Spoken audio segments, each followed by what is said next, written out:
తాజాగా మరోసారి న్యాయ అంశాలు వివాదాస్పదంగా మీడియాలో చర్చకు తావిస్తున్నాయి. ఇటీవల ప్రధానమంత్రి Narendra Modi chief justice of India Chandrachud ఇంటికి వెళ్ళి గణపతి ఆరాధనోత్సవంలో పాల్గొనడం, దానికి సంబంధించి ఆయన హారతి ఇస్తున్నటువంటి విజువల్స్ అన్నీ మీడియాలో విస్తృతంగా ప్రచారం కావడం, దీంతో నిష్పాక్షికత అనొచ్చు, లేదంటే న్యాయబద్ధంగా వ్యవహరించడం అనేటటువంటి అంశం కావచ్చు.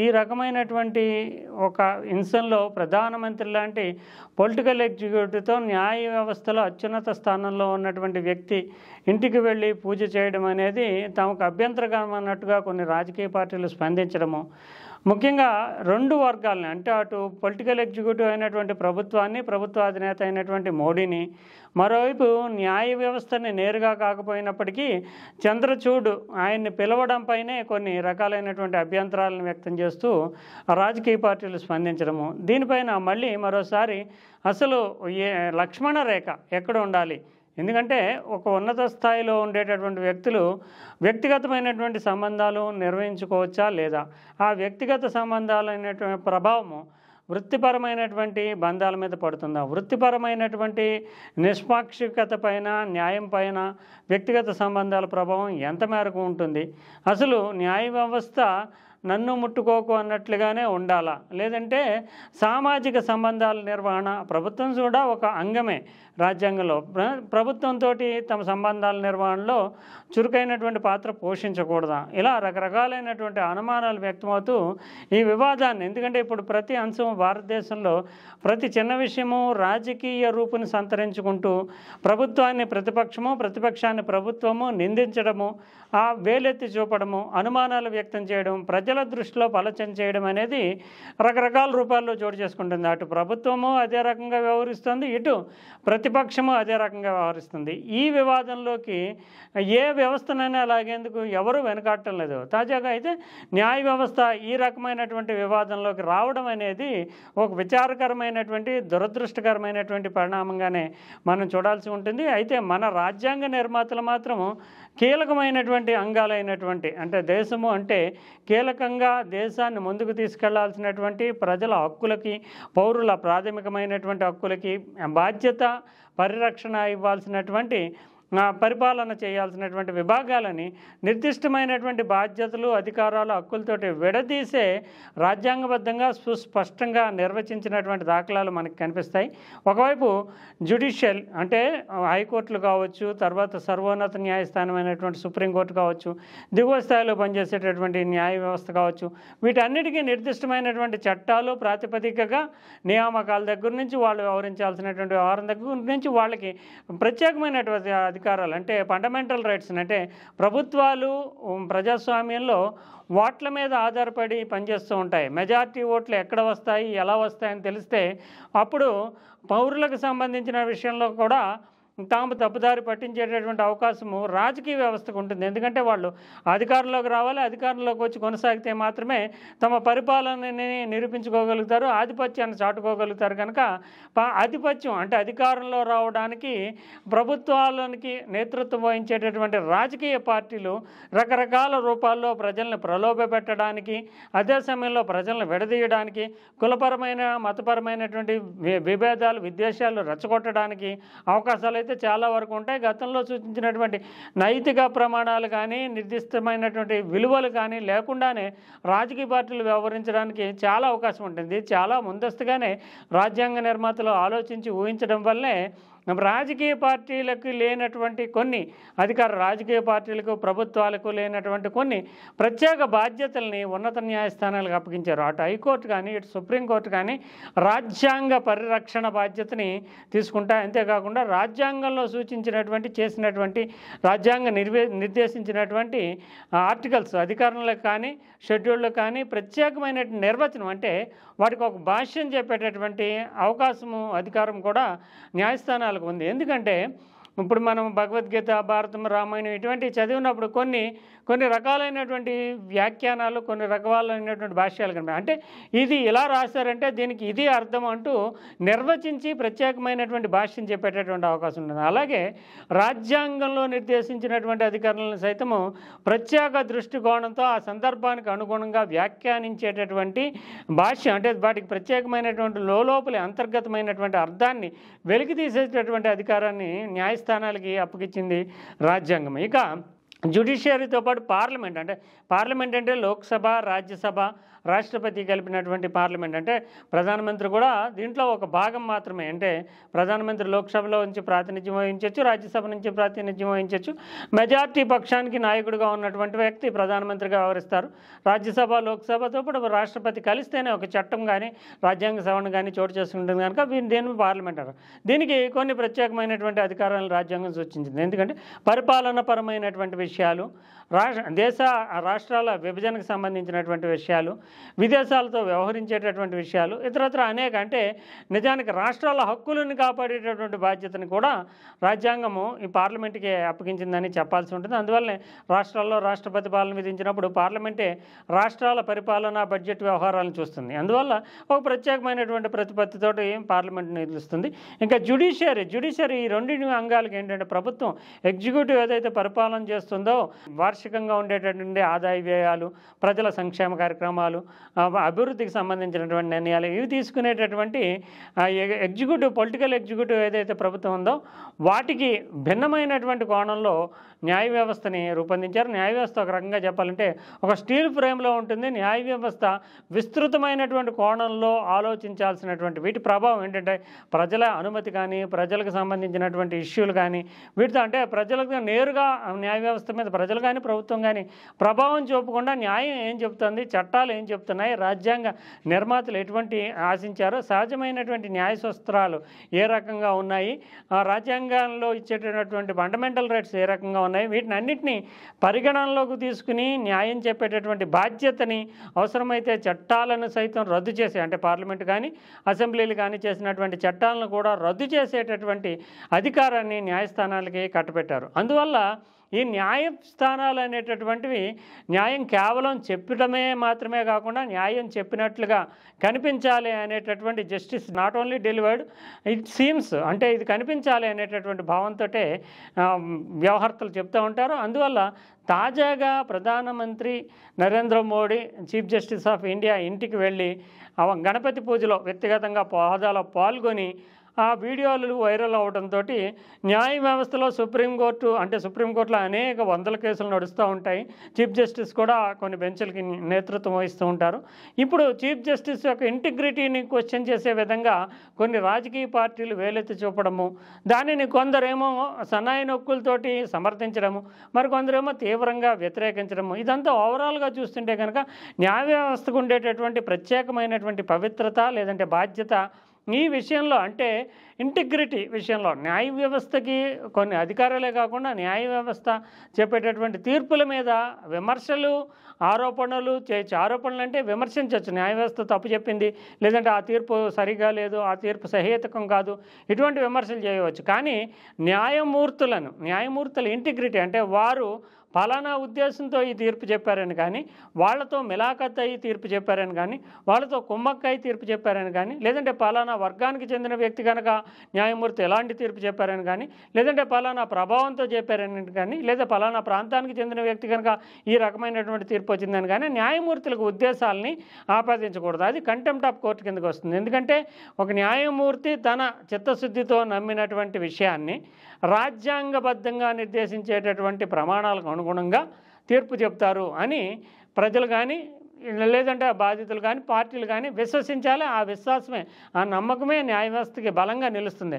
ఆ నమ్మకము, విశ్వాసం కోల్పోతే కనుక న్యాయ వ్యవస్థకు ఉండేటటువంటి ఇంటిగ్రిటీ దెబ్బతింటుంది, న్యాయ వ్యవస్థ ప్రజల్లో పలచనైపోతుంది. అందువల్లనే కంటెంప్ట్ ఆఫ్ కోర్టులో ప్రధానంగా న్యాయ వ్యవస్థకి ఎటువంటి ఉద్దేశాలని, తీర్పు చెప్పినటువంటి న్యాయాధికారులకు ఎటువంటి ఉద్దేశాలని ఆపాదించకూడదు.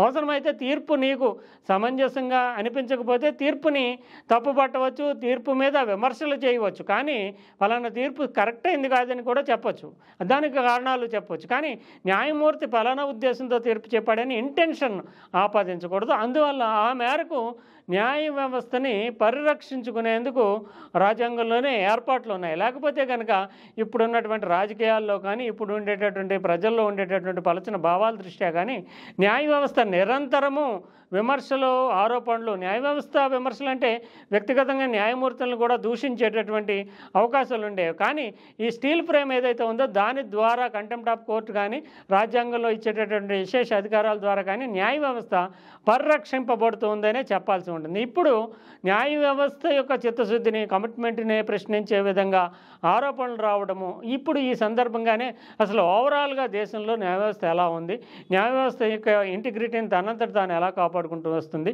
ఇంకా పటిష్టంగా ప్రపంచ దేశాల్లో న్యాయ వ్యవస్థలు ఎలా ఉన్నాయి, ఇంకా పటిష్టంగా ఈ న్యాయ వ్యవస్థను ముందుకు తీసుకెళ్ళడానికి ఎంతవరకు జరుగుతున్నటువంటి ఏర్పాట్లు ఏంటి, ఇప్పుడు ఈ సంఘటన చోటు చేసుకున్న తర్వాత గతంలో ఎటువంటి సంఘటనలు చోటు చేసుకున్నాయి, వాటి మీద వచ్చినటువంటి విమర్శలు ఏమిటి, న్యాయ వ్యవస్థ సైతము సాధారణమైనటువంటి ప్రలోభాలు కావచ్చు, రాజకీయ పక్షపాతాలు కావచ్చు, వీటికి అతీతంగా వ్యవహరిస్తుందా లేదా, వ్యవహరించాల్సినటువంటి అవసరం ఎంత మేరకు ఉంది, లేకపోతే కనుక ప్రజలకి ఒక విశ్వాసము, ప్రాథమిక హక్కులకు పరిరక్షణ, రాజ్యాంగ బాధ్యత అంటే ఇప్పటికీ న్యాయ వ్యవస్థ వైపే ప్రజలంతా చూస్తున్నారు. ఎందుకంటే రాజకీయ వ్యవస్థ ఒక దశలో కాదు పూర్తి స్థాయిలోనే భ్రష్టు పట్టుబడినటువంటి పరిస్థితే మనకు కనిపిస్తుంది. ఎందుకంటే రాజకీయ నాయకులు ఒకరోజు మాట్లాడింది మరో రోజు మాట్లాడకుండా అధికారం కోసం మాత్రమే ప్రజల మధ్య విద్వేషాలు, కులాల మధ్య విద్వేషాలు, మతాల మధ్య విద్వేషాలు రెచ్చగొడుతూ వాళ్ళ అధికారానికి చేజిక్కించుకోవడమే అంతిమ లక్ష్యంగా ప్రయత్నిస్తున్నటువంటి దాఖలాల్లో న్యాయ వ్యవస్థ మీద ఒత్తిడి అంటే ప్రజలకు సంబంధించి ఓట్లు తెచ్చుకోవాల్సినటువంటి ఒత్తిడి ఉండదు కనుక న్యాయ వ్యవస్థ ఆ స్టీల్ ఫ్రేమ్లో రక్షణ కవచంలో ఉంది కనుక ఈ పొలిటికల్ ఎగ్జిక్యూటివ్తో చేతులు కలపడం కానీ ఇతరత్ర విషయాల్లో కానీ చాలా జాగ్రత్తగా అంటే వ్యక్తిగతమైనటువంటి సంబంధాలకి వృత్తిపరమైనటువంటి సంబంధాలకి మధ్యలో సంబంధం లేదు, అయినా కూడా చాలా జాగ్రత్తలు తీసుకోవాల్సినటువంటి అవసరం కనిపిస్తుంది. మన న్యాయ వ్యవస్థ అంటే భారతదేశంలో ఉండేటటువంటి ప్రజాస్వామ్యంలో ఉండే న్యాయ వ్యవస్థ చాలా బలోపేతమైందిగానే చెప్తూ ఉంటారు. అయితే కొన్ని లోపాలను కూడా ఈ సందర్భంగా మనం ప్రస్తావించుకోవాల్సి ఉంటుంది. 90ల వరకు చూస్తే కనుక న్యాయ వ్యవస్థలో అపాయింట్మెంట్స్ కానీ లేదంటే చీఫ్ జస్టిస్ ఆఫ్ ఇండియాకి సంబంధించినటువంటి నిర్ణయం కానీ కొలీజియం అంటే న్యాయమూర్తుల నియామకాలు, బదిలీలకు సంబంధించి ప్రభుత్వం చాలా చురుకైనటువంటి పాత్రే పోషించేది. ఇందిరాగాంధీ సమయంలో చూస్తే ఇందిరాగాంధీ ఎమర్జెన్సీ విధించే సమయంలో ఒక చీఫ్ జస్టిస్ని ఎంపిక చేసుకోవడంలో సీనియర్ న్యాయమూర్తుల్ని దాదాపు 7గురిని పక్కన పెట్టి తమకు అనుకూలంగా ఉంటారు అనేటటువంటి భావనతోటి ఒక న్యాయమూర్తికి చీఫ్ జస్టిస్ ఆఫ్ ఇండియా పదవిని కట్టుబెట్టారంటూ ఇందిరాగాంధీ మీద చాలా పెద్ద ఎత్తున విమర్శలు రావడము, వాటి మీద సరైనటువంటి సమాధానం చెప్పుకోలేనటువంటి పరిస్థితి అప్పట్లో ఉంది. కానీ 90s తర్వాత ఒక కొలీజియం వ్యవస్థ అందుబాటులోకి వచ్చింది. కొలీజియం వ్యవస్థ అంటే న్యాయ వ్యవస్థ తనంతట తానుగానే నియామకాలకు సంబంధించి, బదిలీలకు సంబంధించి, చర్యలకు సంబంధించి నిర్ణయాలు తీసుకుంటుంది. వాటిని కేంద్ర ప్రభుత్వం ద్వారా రాష్ట్రపతి ఆమోద ముద్ర వేస్తూ ఉంటారు.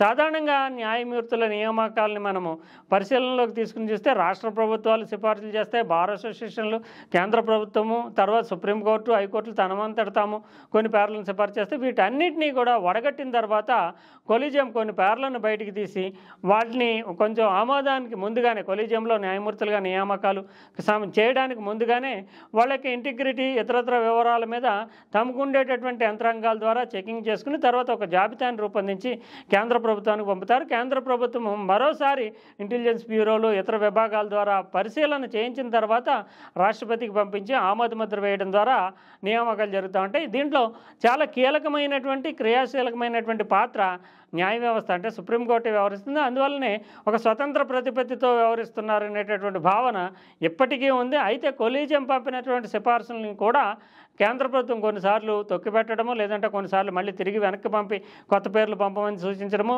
లేదంటే వాటిని నాంచివేయడము, ఇలాంటివన్నీ చేస్తూ ఉంటుంది. అటువంటప్పుడు కొన్ని సందర్భాల్లో కొలీజియం తరపున కొంతమంది న్యాయమూర్తులే బయటకు వచ్చి లేదంటే చీఫ్ జస్టిస్ లాంటి వాళ్ళు కేంద్ర ప్రభుత్వం తొక్కిపెడుతోంది, ఈ కొలీజియం సిఫార్సులను ఆమోదించట్లేదు నిర్దిష్ట కాల వ్యవధిలో, అందువల్ల న్యాయ వ్యవస్థలో ప్రక్రియలో జోక్యం చేసుకుంటున్నట్టుగానే భావిస్తున్నాం అనేటటువంటి వ్యాఖ్యలు సైతం చేయడం మనం విన్నాము. అయితే న్యాయ వ్యవస్థ 90s వరకు ఉన్నటువంటి తర్వాత ఈ 30 ఏళ్ల కాలంలో మాత్రము కొలీజియం ద్వారా ఒక స్వతంత్రంగా అంటే తమను తామే నియమించుకుని తమను తామే బదిలీ చేసుకుని తమను తామే రిక్రూట్ చేసుకునేటటువంటి వ్యవస్థగా రూపాంతరం చెందింది. దీనిపైన సీనియర్ ఐఏఎస్ అధికారి అయినటువంటి జయప్రకాష్ నారాయణ వంటి వాళ్ళు చాలా తీవ్రమైనటువంటి అభ్యంతరాలు వ్యక్తం చేస్తూ బహిరంగంగానే విమర్శలు చేసినటువంటి ఉదంతాలు కూడా ఉన్నాయి. ఎందుకంటే ప్రపంచంలో ఏ దేశంలోనూ కూడా తమను తామే నియమించుకుని తమను తామే పాలించుకుని తమకు తామే న్యాయం చెప్పేటటువంటి వ్యవస్థలు లేవు.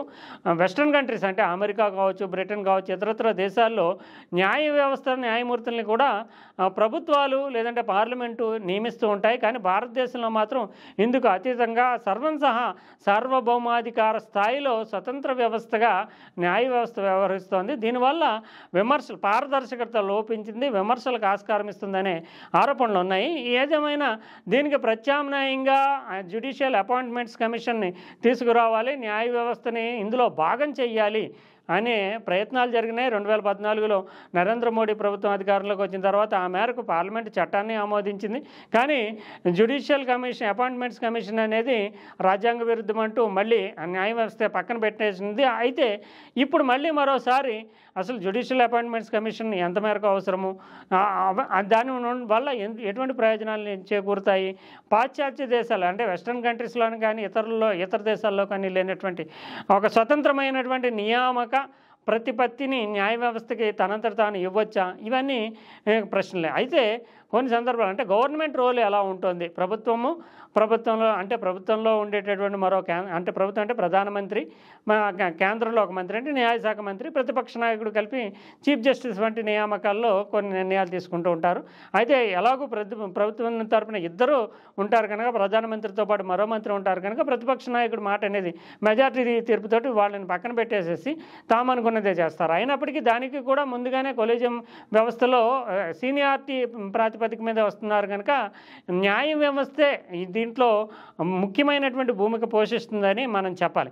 జ్యుడిషియల్ అపాయింట్మెంట్స్ కమిషన్ కనుక ఏర్పాటు చేస్తే ఒక నిర్దిష్టమైనటువంటి రాజకీయ వ్యవస్థ సుప్రీంకోర్టులోనే ఉండేటటువంటి సుప్రీంకోర్టు ప్రధాన న్యాయమూర్తి, సుప్రీంకోర్టులో మరో సీనియర్ న్యాయమూర్తి, రాజకీయ వ్యవస్థలో ఉండేటటువంటి ప్రధానమంత్రి, దాంతోపాటు ఆయనతో పాటు మరో మంత్రి, ప్రతిపక్ష నాయకుడు, వీళ్ళంతా కలిపిన తర్వాత ఉన్నతమైనటువంటి నియామకాలకు సంబంధించి చీఫ్ జస్టిస్లు కానీ లేదంటే సర్వోన్నతమైనటువంటి న్యాయస్థానంలో జడ్జిలు కానీ వీళ్ళకి సంబంధించినటువంటి విషయంలో ఒక అపాయింట్మెంట్స్ కమిషన్ కింద ఏర్పడితే తర్వాత ట్రైనింగ్ ఇచ్చేందుకు అవకాశం ఉంటుంది. ఇది ఒక వ్యవస్థగా కొంతమంది దీన్ని సమర్థిస్తున్నారు. కానీ సుప్రీంకోర్టు మాత్రము తమ వ్యవహారాల్లో జోక్యం చేసుకోవడంగా భావిస్తుంది. ఓవరాల్గా చూస్తే కనుక ఈ గ్యాప్ అనేది ప్రభుత్వానికి ఈ సుప్రీం కోర్టుకి మధ్య అంటే న్యాయ వ్యవస్థకి మధ్య ఉందనే చెప్పాలి. అయితే ఇప్పుడు అంటే ఇటీవల కాలంలో మనం చూస్తుంటే ప్రభుత్వం మీద న్యాయ వ్యవస్థ మీద వస్తున్నటువంటి కొన్ని ఆరోపణలు ఏంటంటే ఒక కీలకమైనటువంటి కోర్టు కేసుల్లో భాగస్వామ్యం వహించినటువంటి కేంద్ర ప్రభుత్వం ఒక పార్టీగా ఒక ప్రతివాదిగా ఉన్నటువంటి కేసుల్లో వచ్చినటువంటి తీర్పులు ఇచ్చినటువంటి న్యాయమూర్తులకి తర్వాత రాజ్యాంగబద్ధమైనటువంటి పోస్టులు ఇస్తున్నారు అనేటటువంటిది ఒక తీవ్రమైనటువంటి విమర్శగా ఉంది. అంటే ప్రభుత్వానికి సానుకూలమైనటువంటి తీర్పులు వచ్చిన తర్వాత వాళ్ళు అయాచితమైనటువంటి లబ్ధి పొందుతున్నారనేది తీవ్రమైన ఆరోపణ. నిజానికి ప్రభుత్వానికి అనుకూలమైనటువంటి తీర్పు వచ్చింది అన్నంత మాత్రాన ప్రభుత్వానికి అనుకూలమైన తీర్పు ప్రతిదీ కూడా రాజ్యాంగబద్ధం కాదని చెప్పలేము. ఎందుకంటే న్యాయమూర్తులు వాళ్ళ విచక్షణ మేరకు మాత్రమే ఆలోచించి తీర్పులు ఇస్తారు. అందువల్ల రాజ్యాంగ బద్ధంగా ఉన్నప్పుడు ప్రభుత్వానికి అనుకూలంగా కూడా తీర్పులు రావచ్చు. అందువల్ల అంత మాత్రం మీద వాళ్ళు రాజ్యాంగ వ్యతిరేకంగానే ఏదో ప్రభుత్వం చేతిలో వ్యక్తులు కానీ వ్యవహరించారని చెప్పేటటువంటి ఆస్కారం కానీ సాహసం కానీ ఎవరూ చేయకూడదు. అయినప్పటికీ విమర్శలకి దూరంగా ఉండాల్సినటువంటి బాధ్యత న్యాయమూర్తులకు ఉంటుంది. ఇటీవల మనం కాలంలో చూసాం, ఒక సుప్రీంకోర్టు చీఫ్ జస్టిస్ అయితే పదవీ విరమణ చేసిన తర్వాత రాజ్యసభ సభ్యుడైపోవడం, మరొక జస్టిస్ అయితే గవర్నర్ పదవుల్లోకి నియామకులు కావడం, ఇలాంటివి అనేక రకాలైనటువంటి ప్రయోజనాలకి న్యాయ వ్యవస్థకి ఎరవేస్తున్నారు అనే భావన నెలకొనడానికి ఇటువంటి ఉదాహరణలు దోహదం చేస్తాయి. వారికి ఉండేటటువంటి రాజ్యాంగ పరిజ్ఞానము, అదే సమయంలో వారికి ఉండేటటువంటి అనుభవము వీటిని ప్రాతిపదికగా తీసుకుంటూ నియామకాలు చేస్తున్నామంటూ పొలిటికల్ ఎగ్జిక్యూటివ్ అంటే కేంద్ర ప్రభుత్వం చాలా చెప్తున్నప్పటికీ అనుమానానికి సందేహాలకి ఆస్కారం ఏర్పడడానికి కారణం ఏర్పడుతుంది. అందువల్లనే గతంలో ఒక ప్రతిపాదన సైతం ఉంది, కూలింగ్ ఆఫ్ పీరియడ్. అంటే న్యాయ వ్యవస్థలో సుప్రీంకోర్టు చీఫ్ జస్టిస్గా రిటైర్డ్ అయ్యేటప్పటికీ 65 సంవత్సరాల కాలం ఉంటుంది. అందువల్ల 65 సంవత్సరాల వయసు అంటే అంతకుముందే దాదాపు 40-45 సంవత్సరాలు 40 సంవత్సరాల పైచిలకు న్యాయమూర్తులుగా న్యాయవాదులుగా రకరకాల రూపాల్లో పనిచేసి ఉంటారు కనుక సుప్రీంకోర్టు చీఫ్ జస్టిస్ స్థాయిలో రిటైర్డ్ అయిన తర్వాత లేదంటే హైకోర్టు చీఫ్ జస్టిస్ స్థాయిలో రిటైర్డ్ అయిన తర్వాత ప్రభుత్వం ద్వారా అనుచితమైనటువంటి లబ్ధి ప్రయోజనం పొందకుండా కొంత కూలింగ్ ఆఫ్ పీరియడ్ ఉండాలి అనేటటువంటి సూచన ఉంది. ఎందుకంటే ఇప్పుడు ఈ రోజున ప్రభుత్వంలో ఉన్నటువంటి వ్యక్తులు 2 ఏళ్లకు 3 ఏళ్లకు మళ్ళీ వాళ్లే ప్రభుత్వంలో ఉంటారని చెప్పలేము. రాజ్యాంగపరంగా రాజకీయ ప్రక్రియలో భాగంగా ప్రజాస్వామ్యబద్ధంగా జరిగేటటువంటి ఎన్నికల్లో ఎప్పటికప్పుడు మార్పులు చేర్పులు చోటు చేసుకుంటూ ఉంటాయి.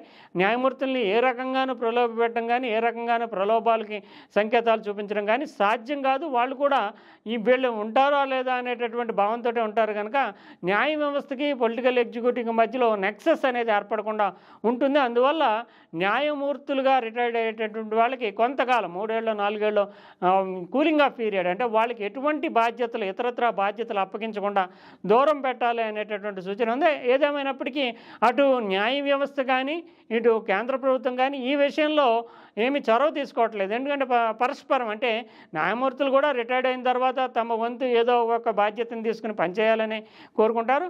న్యాయ వ్యవస్థలో కీలకంగా ఉండేటటువంటి వ్యక్తులకు ఏదైనా పదవులు ఇవ్వడం మంచిదే అనేటటువంటి భావనలో కేంద్ర ప్రభుత్వం కూడా ఉంటుంది. అందువల్ల ఈ కూలింగ్ ఆఫ్ పీరియడ్ అనే దాని మీద 2 వర్గాల నుంచి 2 వైపుల నుంచి మద్దతు లభించడం లేదు. ఇది కొంతమేరకు ఒక విచారకరమైనటువంటి విషయంగానే చూడాలి. ఎందుకంటే ఎవరు ప్రలోభ పెట్టకుండా ఉంటాము అనేటటువంటి భరోసా ప్రజల్లో విశ్వాసము రాజకీయ పార్టీలు విమర్శలు చేయడానికి ఆస్కారం లేనటువంటి పరిస్థితి కల్పించాలంటే కొంత కూలింగ్ ఆఫ్ పీరియడ్ అంటే న్యాయమూర్తులుగా జడ్జిలుగా హైకోర్టు జడ్జిలుగా కానీ సుప్రీంకోర్టు జడ్జిలుగా కానీ రిటైర్ అయినటువంటి వాళ్ళకి కేంద్ర ప్రభుత్వం కానీ రాష్ట్ర ప్రభుత్వాలు కానీ ఎటువంటి నియామకాలు కొంతకాలం పాటు 3 ఏళ్ల కాల వ్యవధి 5 ఏళ్ల కాల వ్యవధి అనేది నిర్దిష్టంగా చెప్పలేకపోయినప్పుడు కొంత కూలింగ్ ఆఫ్ పీరియడ్ ఉండాల్సినటువంటి అవసరం అయితే ఉంది. దానివల్ల పరస్పర ప్రయోజనం పొందుతున్నారు అనేటటువంటి విమర్శ ఆరోపణకి దూరంగా ఉన్నట్లుగానే అవుతుంది. అందువల్ల ఈ సూచనని పరిగణనలోకి తీసుకుని ఎప్పటికైనా న్యాయ వ్యవస్థని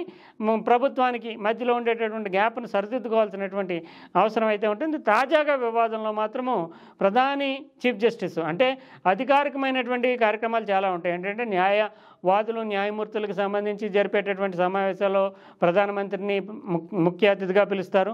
అదే సమయంలో చూస్తే కనుక న్యాయాధికారులకు సంబంధించి లేదంటే న్యాయ వ్యవస్థకు సంబంధించి కేంద్ర ప్రభుత్వ పాత్ర కూడా ఉంటుంది కనుక కొన్ని మీటింగుల్లో చీఫ్ జస్టిస్ ఆఫ్ ఇండియాని కూడా ముఖ్య అతిథిగా పిలిచి ప్రధానమంత్రి పాల్గొన్నటువంటి సందర్భాలు ఉంటాయి. అధికారిక కార్యక్రమాల్లో ఎలాగైనా పాల్గొనవచ్చు, వాటిని ఏమి తప్పుగా చూడలేం. కానీ వ్యక్తిగత సంబంధాలు కూడా ముందుగా మనిషి తర్వాతే న్యాయమూర్తి అయినా ప్రధానమంత్రి అయినా అందువల్ల వ్యక్తిగత సంబంధాలు పరస్పర విశ్వాసం వీటి మీద ఆధారపడి ఉంటుంది కనుక పరస్పరం సైతం ఒకరికి ఒకరు వ్యక్తిగత సంబంధాలు నిర్వహణ ఏమీ అభ్యంతరకరం కాదు.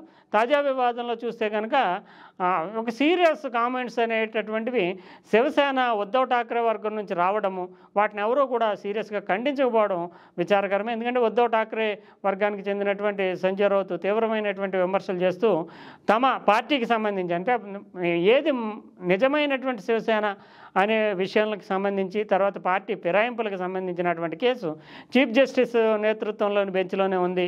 అందువల్ల ఇప్పుడు ప్రధానమంత్రి కనుక ఆయన ఇంటికి వెళ్ళి పూజలో పాల్గొన్నాడు కనుక తమకు న్యాయం జరుగుతుందా అనేటటువంటి అనుమానం ఉంది. చీఫ్ జస్టిస్ ఆ కేసుల నుంచి తప్పుకోవాలి. ఈ డిమాండ్ చాలా నిర్హేతుకమైంది, అసమంజసమైంది, బాధ్యతారాహిత్యమైంది. అంతేకాకుండా కోర్టు ధిక్కరణ కింద కూడా వస్తుంది. ఎందుకంటే ఒక న్యాయమూర్తిని వేలెత్తి చూపడం అంటే ఒక వ్యక్తితోటి చేతులు కలిపారు అంటే వ్యక్తిగతంగా షేక్ హ్యాండ్ ఇచ్చినంత మాత్రాన ఆ వ్యక్తికి అనుకూలంగా తీర్పు వచ్చేద్దని కానీ వ్యక్తిగతంగా విందులో పాల్గొన్నంత మాత్రాన ప్రధానమంత్రి స్థాయిలో ఉన్నాడు కనుక ఆయన విందులో పాల్గొన్నాడు అంత మాత్రాన ఆయనకి అనుకూలంగా అంటే ఇది ప్రధానమంత్రికి నేరుగా సంబంధించిన కేసు కూడా కాదు. ఆయన నేరుగానే ఆయన ప్రలోభ పెడతారు చేస్తారనేటటువంటి విమర్శలు చేయడం అనేది బాధ్యతారాహిత్యము. ఆ శివసేన ఎంతటి డెస్పరేట్ మోడ్లో ఉంది అనే దాన్ని వెల్లడిస్తుంది. మరోవైపు కాంగ్రెస్ కూడా సన్నాయి నొక్కులు నొక్కుతుంది. ప్రధానమంత్రి పాల్గొనడము అది వ్యక్తిగతంగా అయితే పర్వాలేదు, బహిరంగంగా ఎందుకు పరిచారు, ఆ తర్వాత చీఫ్ జస్టిస్ చంద్రచూడ్ ఇంటిగ్రిటీ మీద తమకు అనుమానాలు లేవు, అయినా కూడా ఇలా జరగకూడదు, ఈ రకమైనటువంటి సన్నాయి నొక్కులతోటి కాంగ్రెస్ చెప్తుంది. అంటే రాజకీయంగా ఎంతవరకు ఉండాలి, రాజకీయ పరిమితులు ఎంతవరకు ఉండాలి, లక్ష్మణ రేఖ ఎక్కడి వరకు ఉండాలి, నిజానికి చాలా సెన్సిటివ్గా ఉంటుంది, చాలా సున్నితమైనటువంటి దారంగానే మనం చూడాలి. ఎందుకంటే వ్యక్తిగత సంబంధాలకి వృత్తిపరమైనటువంటి సంబంధాలకి మధ్యలో ఉండేటటువంటి గ్యాప్ చాలా సెన్సిటివ్గా ఉంటుంది. ఎందుకంటే ఉన్నత స్థానంలో ఉండేటటువంటి వ్యక్తులు, దేశాన్ని నడిపేటటువంటి ప్రధానమంత్రి, దేశంలో న్యాయ వ్యవస్థను పరిరక్షించేటటువంటి చీఫ్ జస్టిస్, వీళ్ళంతా చాలా కీలకమైనటువంటి వ్యక్తులు. వాళ్ళ మధ్య సత్సంబంధాలు ఉండడం అనేది సమాజ శ్రేయస్సు దృష్ట్యా చాలా మంచిది. ఆ సంబంధాలు తమ వృత్తి మీద ప్రభావం చూపినంత వరకు వారి మధ్య ఉండేటటువంటి స్నేహ సంబంధాలు అనేటటువంటి దేశానికి కూడా మేలే చేస్తాయి. అయినప్పటికీ అటువంటి విమర్శలు రాకుండా జాగ్రత్త పడాల్సినటువంటి బాధ్యత వాళ్ళిద్దరి మీద ఉంటుంది. అందుమాత్రాన వేలెత్తి చూపడం అనేది, అంటే ఒక వ్యవస్థ ఇంటిగ్రిటీని దెబ్బతీయడం అనేది, దాని మీద చర్యలు తీసుకోకపోతే కనుక భవిష్యత్తులో ప్రతి రాజకీయ పార్టీ వేలెత్తి చూపి న్యాయమూర్తులను కించపరిచేటటువంటి అవకాశం ఉంటుంది. ప్రధానమంత్రి ఎలాగా రాజకీయవాది, రాజకీయ వ్యక్తి, తనకి అవకాశం ఉన్నంత వరకు ఎట్టి పరిస్థితుల్లోని ప్రజలను ఆకట్టుకోవడానికి కానీ, వ్యవస్థల్ని ప్రభావితం చేయడానికి కానీ ప్రయత్నించడం అనేది రాజకీయ వ్యవస్థలో ఒక భాగం. అంత మాత్రాన ప్రధాన న్యాయమూర్తి ప్రభావితం అవుతాడని భావించడం తప్పుగానే చెప్పాల్సి ఉంటుంది. ఓవరాల్గా చూస్తే కనుక ఈ నేషనల్ హ్యూమన్ రైట్స్ కమిషను తర్వాత పరమైనటువంటి పోస్టులు తీసుకోవడం తప్పులేదు, కానీ రాజ్యాంగపరమైనటువంటి పోస్టులు, గవర్నర్ పదవి కావచ్చు, రాజ్యసభ సభ్యత్వం కావచ్చు, ఇతరత్ర ఎలాంటి పోస్టుల్లో న్యాయమూర్తుల్ని అంటే తమ పదవీ విరమణ అనంతరం వెంటనే నియమించడం అనేది వివాదాలకు, విమర్శలకు దారితీస్తుంది. ఇంకా చూస్తే కనుక పాశ్చాత్య దేశాలు అంటే వెస్ట్రన్ కంట్రీస్లో అనుసరిస్తున్నటువంటి అపాయింట్మెంట్స్ అంటే న్యాయమూర్తుల అపాయింట్మెంట్స్ విషయాన్ని కూడా పరిగణలోకి తీసుకోవాలి. అయితే మన దేశంలో పోలీసు వ్యవస్థని తాబేదారుగా మార్చుకుంటూ రాజకీయ కార్యనిర్వాహక వ్యవస్థల ప్రభుత్వాలు చాలా దారుణమైనటువంటి అవకతవకలకి, అక్రమాలకి పాల్పడుతున్నాయి. ఇప్పుడు న్యాయ వ్యవస్థ నియామకాలను కూడా ప్రభుత్వం చేతిలో పెడితే వాళ్ళకి ఇష్టారాజ్యమైనటువంటి నిర్ణయాలు తీసుకుంటూ తప్పుదారి పట్టించేటటువంటి అవకాశం కూడా ఉంటుంది. అందువల్ల నిర్దిష్టమైనటువంటి చెక్స్ అండ్ బ్యాలెన్సెస్ తోటి మాత్రమే జ్యుడిషియల్ అపాయింట్మెంట్స్ కమిషన్ వంటి వాటిని వేయాలి. వెస్ట్రన్ కంట్రీస్లో ఉండేటటువంటి పొలిటికల్ ఎగ్జిక్యూటివ్లో ఉండేటటువంటి ఇంటిగ్రిటీ మన దేశంలో ఉండేటటువంటి ఎగ్జిక్యూటివ్లో, పొలిటికల్ ఎగ్జిక్యూటివ్ అంటే రాజకీయ కార్యనిర్వాహక వర్గాలైనటువంటి ప్రభుత్వాల్లో లోపించడం అనేది మనకి స్పష్టంగా కనిపిస్తుంది. ఎందుకంటే అనేక రకాలైనటువంటి కేసుల్లో, ముఖ్యంగా 40% కేసుల్లో ప్రభుత్వాలే అంటే పార్టీగా, అంటే ప్రతివాదులుగా ప్రజలు ఉంటున్నారు. ప్రభుత్వాలే అంటే ప్రజల హక్కులకు సంబంధించినటువంటి విషయాల్లో ప్రభుత్వాలే ప్రతివాదులుగా ఉంటుంటే ప్రజలు మాత్రము దాంట్లో బాధితులుగా మిగులుతూ కోర్టులో కేసులు వేస్తున్నారు. ఇటువంటి పరిస్థితుల్లో ప్రభుత్వాలకు చేత నియామకం అయితే కనుక న్యాయ వ్యవస్థ ప్రభావితం అవుతుంది అనే వాదన సైతం ఉంది. అందువల్ల ఓవరాల్గా చూస్తే కనుక ఒక కూలింగ్ ఆఫ్ పీరియడ్ పెట్టుకుంటారా, లేదంటే జ్యుడిషియల్ అపాయింట్మెంట్స్ కమిషన్ ఏర్పాటు చేస్తారా, లేదంటే రాజ్యాంగబద్ధమైనటువంటి పదవుల్లో, అంటే రాజ్యాంగబద్ధమైన పదవులు అంటే న్యాయమూర్తులే ఉండాలని ఏం లేదు, సామాజిక సేవలు ఎవరైనా ఉండొచ్చు, రాజ్యాంగబద్ధమైనటువంటి గవర్నరు, రాజ్యసభ ఇటువంటి పదవులకి న్యాయమూర్తుల్ని కొంచెం దూరంగా ఉంచేటటువంటి జాగ్రత్తలు తీసుకుంటారు. ఏదేమైనప్పటికీ వ్యవస్థ విశ్వసనీయత అనేది దెబ్బతినకుండా చూసుకోవాల్సినటువంటి బాధ్యత ప్రభుత్వాలపైన, అటు న్యాయ వ్యవస్థ పైన ఉంటుంది. ఈ విషయం మరోసారి దేశవ్యాప్తంగా చర్చకు తావిచ్చేలాగా వీరిద్దరి కలయిక దోహదపడింది. ఏదేమైనా ఈ చర్చ జరగడం అనేది మంచిదే. ఎందుకంటే భవిష్యత్తులో న్యాయమూర్తులు కొన్ని జాగ్రత్తలు తీసుకోవడానికి, ప్రభుత్వంలో ఉండేటటువంటి వాళ్ళు కూడా అప్రమత్తం కావడానికి, ఏది జరిగినా ప్రజలు గమనిస్తూ ఉంటారని తెలుసుకోవడానికి, రాజకీయ పార్టీల విషయంలో చాలా జాగ్రత్తగా ఉండాలి. లేకపోతే ప్రత్యర్థి పార్టీలు వీళ్ళందరి మీద, అంటే అత్యున్నతమైనటువంటి స్థానాల్లో ఉన్న వాళ్ళ మీద బురద జల్లడానికి ఏమాత్రం వెనకాడరు. ముఖ్యంగా మనం ఇంతవరకు కాపాడుకుంటూ వస్తున్నటువంటి, ఇప్పటికే కేంద్ర ప్రభుత్వం కానీ రాష్ట్ర ప్రభుత్వాలు కానీ రకరకాలైనటువంటి విమర్శలు ఎదుర్కొంటూ ఉన్నాయి. న్యాయ వ్యవస్థని చాలా మేరకు కాపాడుకుంటూ వస్తున్నాము. ఆ కాపాడుకునేటటువంటి పరిరక్షణని మనం ఇంకా భవిష్యత్తులో కూడా ముందుకు తీసుకెళ్ళడానికి ఇటువంటి జాగ్రత్తలు తీసుకోవాల్సి ఉంటుంది. అయితే న్యాయ వ్యవస్థ అన్ని చోట్ల అంటే న్యాయమూర్తులు కూడా వ్యక్తులే, వాళ్ళు విచక్షణలో కూడా కొన్నిసార్లు పొరపాట్లు ఉంటాయి. మణిపూర్లో మనం చూసాం. మణిపూర్లో ఒక హైకోర్టు ఇచ్చినటువంటి తీర్పు తర్వాత అక్కడ హింస ప్రజ్వరడానికి ఒక చిన్న పూచికగా అంటే ఒక సాకుగా మణిపూర్ హైకోర్టు ఇచ్చినటువంటి తీర్పు ఉపయోగపడింది అనేటటువంటి వాదన ఉంది. ఇక ఇటీవల కాలంలో బంగ్లాదేశ్లో చూస్తే కనుక బంగ్లాదేశ్లో ఇచ్చినటువంటి తీర్పు అక్కడ ఉండేటటువంటి షేక్ హసీనా ప్రభుత్వం కుప్పకూలడానికి, రిజర్వేషన్ వ్యతిరేక ఉద్యమం పెచ్చరిల్లడానికి చాలా తీవ్రమైనటువంటి విధ్వంసానికి దారితీస్తుంది. అందువల్ల న్యాయ వ్యవస్థ ఇస్తున్నటువంటి ప్రతి తీర్పు కూడా ప్రజాక్షేమం కోసం, ప్రజా సంక్షేమం కోసమే ఉపయోగపడుతుంది, ప్రజా ప్రయోజన దృష్టితో సాగుతుందని చెప్పేందుకు కూడా ఉదాహరణ లేవు. కానీ వాళ్ళకున్నటువంటి పరిజ్ఞానం మేరకు రాజ్యాంగాన్ని దృష్టిలో పెట్టుకుని చెప్తూ ఉంటారు. కానీ ఓవరాల్గా దానిని కూడా అంటే హైకోర్టులు, సుప్రీంకోర్టు ఇచ్చినటువంటి తీర్పులను అమలు చేయాల్సినటువంటి బాధ్యత కూడా కేంద్ర రాష్ట్ర ప్రభుత్వాల మీద ఉంటుంది.